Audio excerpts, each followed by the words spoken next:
My name is Elizabeth Cottee and I will be talking about my master's research project looking at the factors affecting the vigilance behaviour and interspecific interactions of meerkats in the Karoo, South Africa. Many animals live in groups containing one or multiple species so they can gain benefits such as reduced levels of predation risk. This is due to a combination of the detection and dilution effects. The detection effect is where there are more individuals looking out for predators, meaning predators are more likely to be detected before they attack.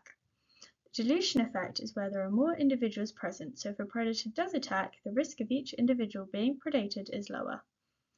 Meerkats are group-living mongooses that breed cooperatively. They have a strong dominance hierarchy, and one way that helpers contribute to the fitness of dominant individuals is through cooperative vigilance. Other studies have found a negative relationship between group size and vigilance in meerkats. This has usually been studied as a linear model.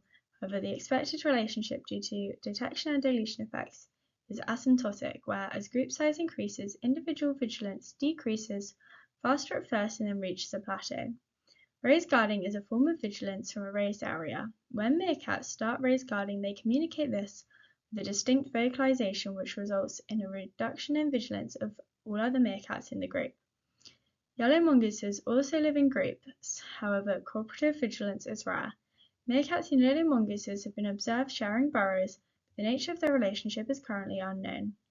The relationship is thought to be either commensal, with meerkats providing benefits to yellow mongooses but not receiving any benefits in return, or mutualistic, with both species benefiting from each other. My research was conducted at Rome Private Game Reserve in South Africa.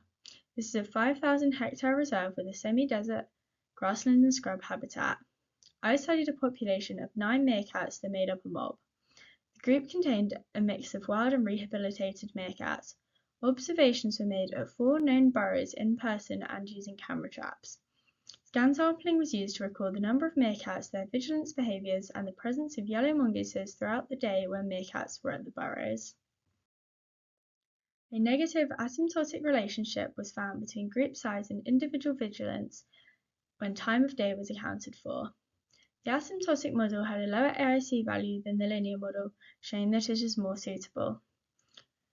A significant negative relationship was found between the number of meerkats raised guarding and the proportion of other meerkats being vigilant. No difference was found in the proportion of vigilant meerkats when yellow mongooses were present or absent. However, yellow mongooses were significantly more likely to be present when the group size of meerkats was smaller.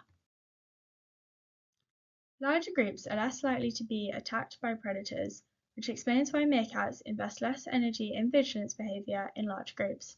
In addition, when more meerkats are already being vigilant, the added benefit of another meerkat becoming vigilant decreases and an alternative behaviour may be more optimal.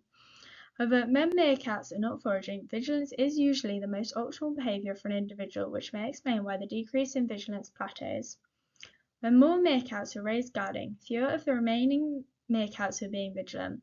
This confirms that raised guarding is seen as more protective and allows individuals to prioritise other behaviours.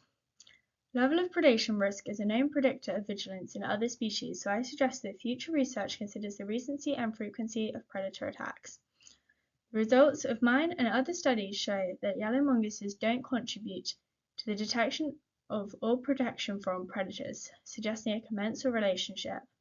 However, larger groups are less likely to be attacked by predators, so just the presence of yellow mongooses could benefit meerkats and make the relationship mutualistic. The association between the two species is favoured in smaller groups, which could be due to high predation pressure on smaller groups or reduced competition. Thank you for listening, and I welcome any questions you have about my research.